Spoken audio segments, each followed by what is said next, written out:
बिस्मिल्लाहिर्रहमानिर्रहीम, अस्सलाम वालेकुम। मैं हूं करामत मुगल और मेरे साथ हैं ईसा नकवी। नकवी साहब, नून लीग और पीपल्स पार्टी लड़ेगी, तू मैमा होगी, एक दूसरे पर इल्ज़ामात लगेंगे। इक़्तिदार से निकलने के बाद सबको अंदाज़ा था, लेकिन ये सियासत पर नहीं, मुआशी दहशतगर्दी जो 16 माह जारी रही उस पर आके होगी। अब नून लीग ने पीपल्स पार्टी पर सैकड़ों अरब की वारदात का इल्ज़ाम लगाया। ये इल्ज़ाम कितना दुरुस्त है? देखिए, डिजिट्स जो हैं, आदाद जो हैं, हिंद से जो हैं, ये गैर सियासी होते हैं। They speak for themselves. जो आदाद व शुमार मैं आपके सामने रखने लगा हूँ, आई एम श्योर कि ये आपके होश उड़ा देंगे।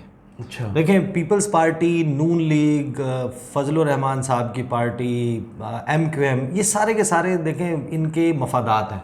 सही। और वैसे भी आपको पता है कि जो एलीट कैप्चर है इस मुल्क का, जो एलीट क्लास होती है और जो पुअर क्लास होती है, अनफॉर्चुनेटली उनके यहाँ मोरालिटी नहीं होती, अखलाकियात नहीं होती, उनके यहाँ मफादात होते हैं। ये इसे कहते हैं कि this is a middle class vulgarity अच्छा, टू टॉक अबाउट इखलाकियात, सही कि ये अच्छा है, ये बुरा है, ये सही है, ये गलत है। ये तो बेचारे मिडिल क्लास लोगों का काम है। सही। जो एलीट है, जो कि मेरा फ़ायदा इसमें, और जो बंदा अपनी रोटी को तरसा हुआ है ना, उसके लिए भी ये इखलाकी है या गैर इखलाकी, मांगना, भीख मांगना या चोरी करना, वो इखलाकियात ख़त्म हो जाते हैं। भूखा बंदा है ना, सही। वो 24 घंटे से भूखा है, वो चोरी कर लेता है खाना खाने के लिए, तो यहाँ पर इखलाकियात जो है वो ख़त्म हो जाती हैं। तो ये तो मिडिल क्लास वल्गैरिटी। ये देखें, पीपल्स पार्टी, नून लीग और ये सारे लोग ये लड़ेंगे आपस में। मैं मिसाल देना नहीं चाहता, लेकिन मैं थोड़ा सा ना इसे ढके चुके अंदाज में मिसाल दे देता हूँ कि मखसूस किस्म के जो जानवर है ना, वो जब शिकार करते हैं तो शिकार करने के दौरान उनके अंदर आपको इत्तेहाद, यगानगत नज़र आती है, एक दूसरे के साथ इजहार यकजहती नज़र आता है। जब वो झपटते हैं, जब तक शिकार हो नहीं जाता उस वक्त तक आप देखते हैं कि वो एक ही होते हैं, वो मिल के, वो जत्था, वो गौल शिकार कर रहा होता है। लड़ाई पता कब होती है? जब उस शिकार को बांट के खाना होता है। सही। जब उसकी बोटियों के ऊपर उसके मखसूस ऑर्गन्स को नोचना होता है, भंभोड़ना होता है, लड़ाई तो उस वक्त होती है सही। उनके दरमियान कि नहीं ये हिस्सा मैं रखूंगा, नहीं ये हिस्सा मैं रखूंगा। वैसे चोरों के बारे में पंजाबी मशहूर है ना, वो चोरी के वक्त तो इत्तेहाद रखते हैं, इकट्ठे चोरी करते हैं, लेकिन जो ही माल बांटना होता है उनमें लड़ाई हो जाती है।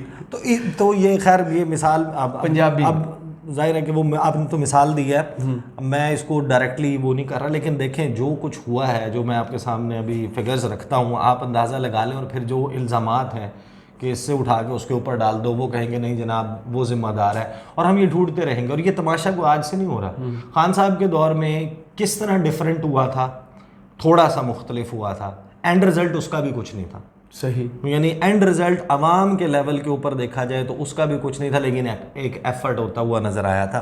देखिए, पाकिस्तान में जो पाकिस्तान का इदारा शुमारियात है जी, वो बहुत, पाकिस्तान ब्यूरो ऑफ स्टैटिस्टिक्स, वो आपकी मुख्तलिफ़ चीज़ों का स्टैटिस्टिक्स जारी करता रहता है। देखें, पाकिस्तान में 2021 के डाटा के मुताबिक 87 शुगर मिल्स, 87 शुगर मिल्स में प्राइवेटली ओन्ड भी हैं, कोऑपरेटिव भी हैं, लेकिन वन वे और दी अदर किसी न किसी सियासी ख़ानदान के साथ जुड़ी हुई हैं। कोई ना कोई सियासतदान उसके स्टेक्स हैं, डायरेक्टली ओन करता है, इनडायरेक्टली ओन करता है, रिश्तेदार ओन करता है, फ्रंट मैन ओन करता है, भाई ओन करता है, भतीजा ओन करता है, भतीजी, भांजी, कोई मकसूद चपड़ासी टाइप, कोई ना कोई सिलसिला जो है वो वहीं पे है। अब पाकिस्तान का इदारा शुमारियात ये बताता है कि 80 लाख टन, तकरीबन 8 मिलियन टन पाकिस्तान एक साल में शुगर प्रोड्यूस करता है। सही। 8 मिलियन टन, 80 लाख टन, एक टन में होते हैं 1000 किलो, जिसका मतलब यह है कि 8 अरब किलो चीनी पाकिस्तान प्रोड्यूस करता है। सही। यानी कि अगर 1 रुपए कीमत ऊपर जाएगी चीनी की, तो ये अपने जहन में रखें कि कहीं ना कहीं कोई ना कोई 8 अरब रुपए कमाएगा। अब आ जाए उस सवाल की तरफ कि 24 नवंबर 2022 के डेटा के मुताबिक पाकिस्तान ब्यूरो ऑफ स्टैटिस्टिक्स बताता है कि मुल्क में चीनी की कीमत 92 रुपये 67 पैसे, सही, 92.67 सही जो है वो पाकिस्तान में चीनी की कीमत थी। ये वो वक्त है जब क्रशिंग सीजन स्टार्ट होता है। अब गन्ने की परचेज इसी हिसाब से हुई होगी कि 92 रुपीज़ पर शुगर है जी, हाँ, तो उस हिसाब से गन्ने की परचेज हुई होगी, किसान को उस हिसाब से पैसा मिला होगा। बिजली के यूनिट शुगर मिल को चलाने के लिए नवंबर 2022 के बिजली के रेट पे हुए होंगे। सही। जो ट्रांसपोर्टेशन, स्टॉक, बिजली, ये सारे लवाजमात हैं, तनख्वाहें, आपके जो ओवरहेड्स हैं, वो सारे के सारे इस 92 का मार्केट में जो फिगर है उसके हिसाब से प्रॉफिट शामिल करके आज मार्केट में 200 से 205 के दरमियान, या 195 से 205 230 तक। और नहीं, ये तो ऑफिशियल मैं आपको रेट बता रहा हूँ, फिर ब्लैक में कहाँ कहाँ कितने की चीनी बिक रही है और कौन कौन स्टॉक कर रहा है। इसका मतलब ये है कि नवंबर 2022 से अब तक चीनी की जो कीमत है उसमें तकरीबन 2.25 गुना 2.5 गुना इजाफा हो गया। सही, यानी एक रुपए के ऊपर अगर मैं कह रहा हूँ कि 8 अरब है चीनी, कोई ना कोई कमा लेता है। अब ये सवाल आएगा ना, मैं बताता हूँ कि कौन किसने कमाए और कैसे कमाए। पहले वैसे हर साल होता था कि अक्टूबर में जाके ये जो बीच में ब्रैकेट एक माह की आती है ना, शुगर शॉर्टेज होती थी, बाहर से मंगवाते थे, रेट डबल हो जाता था। इस दफ़ा उन्होंने प्लान किया कि चलें 1 महीने नहीं 2 महीने कमा के देखते हैं। नहीं, अब ये देखें, मैं आपको बताता हूँ होता क्या है। क्रशिंग सीजन होता है, जैसे ही होता है ये शुगर माफिया नवंबर में होता है ना, हमेशा से जनाब ऐसे ही ऑपरेट करता है, हर हुकूमत के साथ मिलकर। खान साहब के दौर में चीनी चोर फलां फलां नारे लगे थे, आपको याद होगा। स्कैंडल पकड़ा भी गया था और स्कैंडल के ऊपर तहकीकात का ऐलान किया था, रिपोर्ट्स भी आई थी, एंड रिजल्ट ये था, पार्टी से आई निकाल थी, दिया था। पोजीशन भी हो गई थी, पॉइंट आउट भी हो गया था, ये प्लेयर्स इन्वॉल्व हैं, जहांगीर तरीन की क्या इन्वॉल्वमेंट है, कार्टल जो कार्टलाइजेशन है इसमें कौन कौन इन्वॉल्व है। एक ही जिन्स के ऊपर, वाइट रिफाइंड शुगर के ऊपर किसी एक एंटिटी का, एक शख्स का या एक बिजनेस ग्रुप का कितना होल्ड हो सकता है, that tells the whole story. Absolutely. अब इन 87 शुगर मिलों की और इसमें क्रशिंग सीजन के बाद जो कहानी हमारे सामने आई है वो ये है कि जनवरी के महीने में एक्सपोर्ट की इजाज़त दी सही, कि मुल्क में वाफिर मकदार में शुगर मौजूद है, तो एक्सपोर्ट दें, डॉलर्स आएंगे, सही, 1 अरब डॉलर आएगा, फलां आएगा, फलां आएगा। जैसे आपने एक्सपोर्ट की इजाज़त दी, कीमत बढ़ना शुरू हो गई। लोगों ने देखें बड़े लेवल्स के ऊपर कमाते हैं, मिडल मैन कमाता है, स्टॉक करने वाला कमाता है, परचून वाला कमाता है, सट्टा लगाने वाला कमाता है। या आप चले जाएं जीटी रोड पे, बहुत सारी जगह वहाँ पे सट्टा लगता है प्रेडिक्शंस के ऊपर, मेयर, और वो मार्केट मैनिपुलेशन होती है उससे। और ज़ख़ीरा अंदोज़, मिल मालिक, गोदाम वाला, ये सारे कमाते हैं, पॉलिटिशियंस कमाते हैं। और इसमें ये जिस हाथ से भी गुजरती है, ये अगर हम 100 रुपये भी समझ लें, एवरेज निकाल लें कि 100 रुपये, या आप एवरेज निकाल लें 50 रुपये, अब 50 से आप ज़रब दे देना 8 अरब को, तो इतना अरब रुपए किसी ना किसी ने किसी ना किसी सूरत में कमाया। और ये वो लोग हैं जो उसके बाद कमाने के बाद, हराम का पैसा कमाने के बाद, हाजी साहब हज भी करने जाते हैं, दुकान पे ये भी लिखा हुआ होता है, अपने बिजनेस पे, अपने ऑफिस में, हाजा मिन फजल रब्बी, कि ये मेरे रब का करम है, ख़ास करम है मेरे पे। और कोई थोड़ी बहुत उसमें से जनाब लोगों की मदद भी कर देते हैं। सोशल मीडिया पे ये स्ट्राइक पे चल रहा था ताजरों की कि ज़ख़ीरा अंदोज़ी करने वाले, महंगी चीज़ें बेचने वाले, बिजली महंगी होने पर अब हड़ताल करके बैठे हैं। तो ये देखें अब हुआ क्या है। इसके ऊपर ना सवाल जब ज़ाहिर है कि आप करते हैं किसी भी गवर्नमेंट वाले जो उस वक्त गवर्नमेंट में थे जिन्होंने ये फ़ैसला किया, अब कहानी ये आ गई है कि आपने एक्सपोर्ट रोकी ही नहीं। सही, पीडीएम ने नहीं रोकी, जनवरी में उसकी इजाज़त दी गई, उसके बाद से अगस्त में ये गए, उस वक्त तक पाकिस्तान में शुगर की एक्सपोर्ट खुली हुई थी। सही, काकड़ साहब की हुकूमत ने आके उस पर लगा दी पाबंदी कि अब एक्सपोर्ट नहीं हो सकती। स्मगलिंग का फैक्टर भी शामिल है उसमें। और सर अब बात ये चल रही है कि पाकिस्तान में किल्लत होने वाली है और हम ब्राज़ील से चीनी इंपोर्ट करने की बातें कर रहे हैं, कितने पे, 220 पे। ये 220 के ऊपर तो पहले था, यानी कि आपको 220 वाली 300 कुछ में मिलेगी। नहीं, आपने उसको ख़रीदना है डॉलर में। जब आपने डॉलर में चीनी ख़रीदनी है तो जिस तरीके से आपका रुपी स्लाइड कर रहा है, तो आपने चीनी की किल्लत को पूरा करने के लिए आप जब भी मंगवाएंगे उस हिसाब से आप पे करेंगे जो डॉलर का रेट होगा। तो आप अंदाज़ा लगा लें कि कितनी महंगी आएगी और फिर वो मार्केट में कितने की बिकेगी, उस पर भी प्रॉफिट लिया जाए। अब इसके ऊपर सवाल एहसन इकबाल साहब जो हैं वो शहजाद इकबाल के प्रोग्राम में थे, तो प्रोफेसर साहब से जब इस पर सवाल हुआ, उन्होंने किस तरीके से मलबा डाला, किस पे डाला, पीपल्स पार्टी पे। और अब पीपल्स पार्टी जवाब दे। वो बिलावल जो है वो जो कहा करते थे कि मियाँ मोहम्मद नवाज शरीफ ज़ियाउल हक का बेटा है, उसकी छोटे भाई की काबीना में आप वज़ीर बने थे जी। और उन्होंने अब बताया कि जनाब आप तो वहाँ पे सैकड़ों अरब की वारदात, और बात जो है वो बिरयानी में से चुन चुन के बोटियाँ खाने का जो इल्ज़ाम था, इरफान सिद्दीकी साहब का, उससे बढ़ के अब बिलावल के बैरूनी दौरों पे आ गई है। अच्छा। अब बाकायदा ताने दिए जा रहे हैं। अच्छा, इनसे सवाल किया ना कि डबल सेंचुरी हो गई है, तो एहसन इकबाल ने कहा पहली बात तो ये कि जो क्राइसिस है उसकी वजह मुल्क में बेयकीनी की फिजा है जो जानबूझकर पैदा की जा रही है। हम पहले ही किनारे पर खड़े थे, डिफ़ॉल्ट के धाने से वापस आकर वहीं खड़े थे किनारे के ऊपर ही।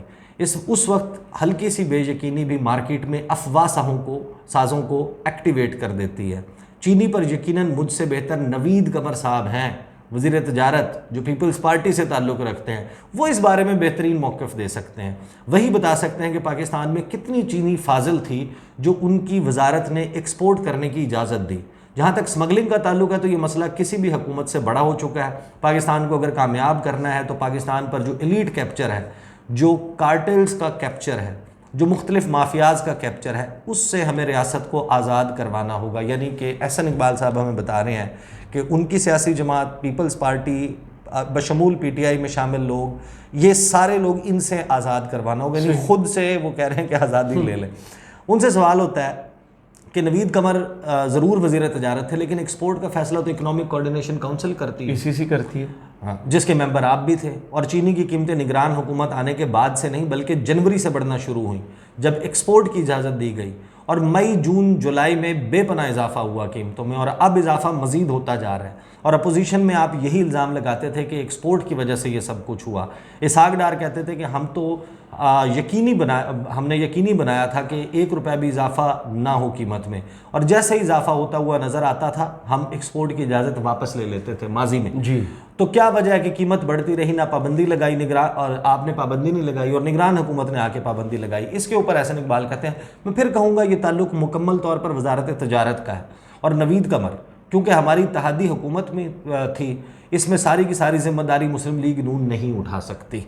हमारी बहुत सी अहम वजारतें हमारे इत्तेहादियों के पास थी, कॉमर्स भी बहुत अहम वजारत थी जो पीपल्स पार्टी के पास थी। लिहाजा अगर आप नवीद कमर साहब से इस बारे में उनका नुक्ता नज़र लें तो वो ज़्यादा बेहतर बता सकते हैं। सही। इसके ऊपर जो है वो शहजाद इकबाल कहते हैं कि जी मैंने उनसे भी राब्ते की कोशिश की, उनकी तरफ से जवाब नहीं आया। लेकिन क्या आप ये कहना चाह रहे हैं क्योंकि साबिक सदर मुमलिकत आसिफ अली जरदारी के ये बयानात मौजूद हैं कि हमें 10 लाख टन चीनी एक्सपोर्ट करनी चाहिए, इससे हम ज़र मुबादला कमा सकते हैं $1 बिलियन का। ज़का अशरफ जो पीपल्स पार्टी से हैं और शुगर मिल्स एसोसिएशन के चेयरमैन रहे हैं, तो क्या आप ये कहना चाह रहे हैं कि पीपल्स पार्टी की ये ख्वाहिश थी कि चीनी एक्सपोर्ट की जाए?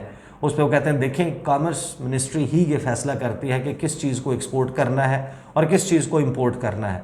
अगर एक्सपोर्ट की इजाज़त दी गई तो इसकी इजाज़त वजारत तजारत नहीं दी है, और इन्हीं की वजह से काबीना भी इसको ज़ेर गौर लाती है। तो वो काबीना के कनपटी पे बंदूक नहीं रखती कि शहबाज शरीफ और ये सारे लोग ये और काबीना और इकनॉमिक कोऑर्डिनेशन काउंसिल इसको मंजूर भी करें। आपके अपने अंदर एक अक्ल होती है, फहम होती है, आपको पैटर्न्स पता होते हैं, आपको शुगर माफिया किस तरह ऑपरेट करता है, ये कार्टल्स कैसे ऑपरेट करते हैं, आपको उसका इल्म होता है, और आप जानते बूझते हुए उनको फ़ायदा पहुँचाने के लिए, जाहिर है कि आप इस्तेकाम पाकिस्तान पार्टी भी तो बनी थी ना, वो भी शुगर, लोग भी वो ऐसा शुगर वाले, बहुत मीठी पार्टी जी। अच्छा, अगर आगे कहते हैं तो इस मामले में वो ज़्यादा बेहतर पोजीशन में है, वो आपको हकाइक बताएंगे कि किन बुनियादों पर उन्होंने ये फैसला किया। उस पर फिर उनसे सवाल होता है। देखें, एहसन इकबाल साहब जो वज़ीर आज़म शहबाज शरीफ थे, वो बार बार ऑन द रिकॉर्ड कह चुके हैं कि मुझे बार बार कहा जा रहा है कि चीनी एक्सपोर्ट करें, मैं नहीं करूँगा जब तक पता ना चले कि ज़खायर कितने हैं, जब तक हम यकीनी ना बना लें कि चीनी की कीमत में इजाफा नहीं होगा।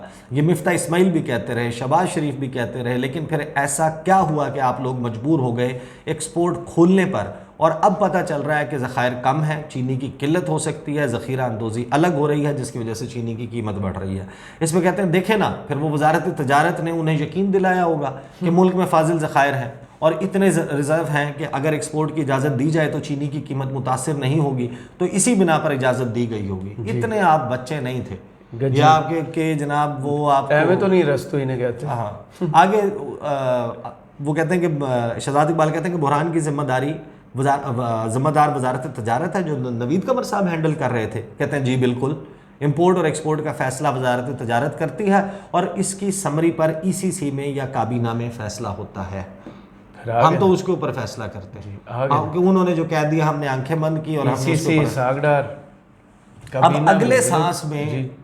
अब अगले सांस में प्रोफेसर साहब अपनी ही बात के ऊपर एक ही सांस में यू टर्न लेते हैं। जी। अगला सवाल होता है कि पीपल्स पार्टी, फैसल करीम कुंडी कह चुके हैं कि मुआशी फैसलों की तमाम तर जिम्मेदारी नून लीग पर है। MQM के रहनुमा भी कह चुके हैं कि ये हमारी जिम्मेदारी नहीं है। कुंडी साहब ये भी कह रहे थे कि अगर बिलावल वज़ीर आज़म होते तो अपने ऊपर परेशानी लेकर, बोझ डालकर अवाम को रिलीफ देते।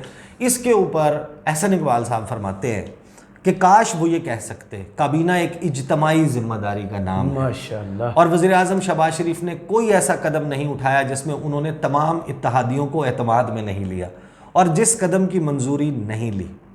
इत्तेहादी हुकूमत का हर फैसला, चाहे वो 10 रुपये टैक्स लगाने से ताल्लुक़ रखता हो, चाहे 1000 रुपये, चाहे 1 पैसा टैक्स लगाने से ताल्लुक़ रखता हो, हर फैसले में तमाम इत्तेहादी पार्टनर्स बराबर के ज़िम्मेदार हैं। लिहाजा this is not good politics कि आप, यानी एहसन इकबाल साहब, मीठा मीठा हप कड़वा कड़वा, 1 पैसे का टैक्स लगाने के लिए आप कह रहे हैं कि तमाम जिम्मेदार हैं और एतमाद में लेके किया, और एक तरफ आप कह रहे हैं कि नवीद कमर ने ये फैसला किया और उनकी वजारत में बैठे हुए किसी 16 ग्रेड के, किसी 17 ग्रेड के, किसी 18 ग्रेड के बाबू ने ये फैसला किया कि हमने चीनी एक्सपोर्ट करनी चाहिए, शिप पे लोड करो, भेज दो। आपने आंखें बंद की और आपने कहा कि ये भी, यहाँ पे भी तो इज्तिमाई जिम्मेदारी है ना। What are you talking about? यहाँ पे इज्तिमाई जिम्मेदारी कैबिनेट और ICC के बगैर हो ही नहीं सकता ना आगे। लिहाजा this is not good politics कि आप हुकूमत के मजे लें, जहाज़ों में सफ़र करें, लेकिन जब हुकूमत के फैसलों को डिफेंड करने की बारी आए तो आप कहें कि वो जी हम क्या करें, हम तो वहाँ तमाशा देख रहे थे, हम तो बैरूनी दौरे कर रहे थे जी। तो बिलावल भुट्टो जरदारी साहब, शहबाज शरीफ के जूनियर मिनिस्टर, वो अब इस बात का जवाब दें।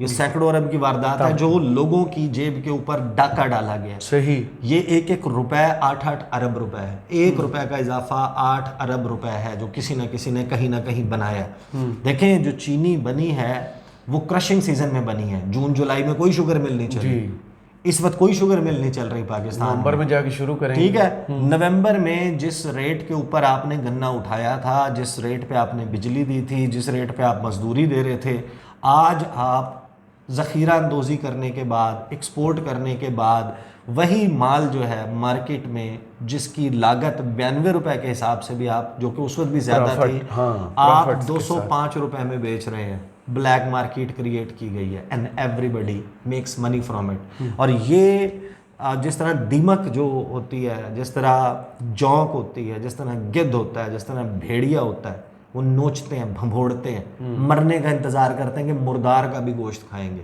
दीमक है जो जड़ों को चाट जाती है, जौंक है जो आपके साथ चिपक के खून चूसती रहती है। ये है हमारे सियासतदानों का चेहरा। सबको मालूम होता है कि ये क्या है, इस सब के इल्म में होता है कि क्या होने वाला है, और एंड रिजल्ट क्या निकलता है, नारे चीनी चोरों के और फलां फलां, और इनके साथ नतीजा ये निकलता है कि जनाब, और आप मीडिया देख लें, अंदाज़ा लगाएं आप इस मीडिया ओनर्स के भी तो हैं कि जब वो मेरा ख्याल है कि 52-58 से 52-55 से चीनी की कीमत गई थी 80-85 के ऊपर या 82 पे, और इंक्वायरी ऑर्डर कर दी थी इमरान खान ने, अपने बंदे शदे भी निकाल दिए, वो सारा कुछ किया। एंड रिजल्ट उसका ये नहीं हुआ कि 52 पे आ गई चीनी या 55 पे आ गई या सज़ा हो गई, किसी शुगर मिल के ऊपर अरबों रुपये जुर्माना हो गया, किसी को सील कर दिया गया, मुस्तकबिल के लिए पेशबंदी जो है वो कर ली गई, वो नहीं हुआ। लेकिन यहाँ पर भी आपने जो किया है वो तो गुनाह अजीम है। 92 से वी आर टॉकिंग अबाउट 205 नवंबर, अभी नवंबर नहीं आया, वी आर इन सितंबर। 4 तारीख है। इतने वक्त में 1-1 रुपए के इजाफे के साथ किस किस ने कितने कितने अरब कमाए, बस पता नहीं। कुछ लोगों ने शायद कब्र में नहीं जाना होता, उनको नहीं लगता कि उन्हें जवाब देना पड़ेगा। सही। चलें, बहुत शुक्रिया आपके तजज़िये का। कमेंट्स बॉक्स में ज़रूर बताइएगा ये वीडियो आपको कैसी लगी। इजाज़त दीजिए, अल्लाह हाफिज़।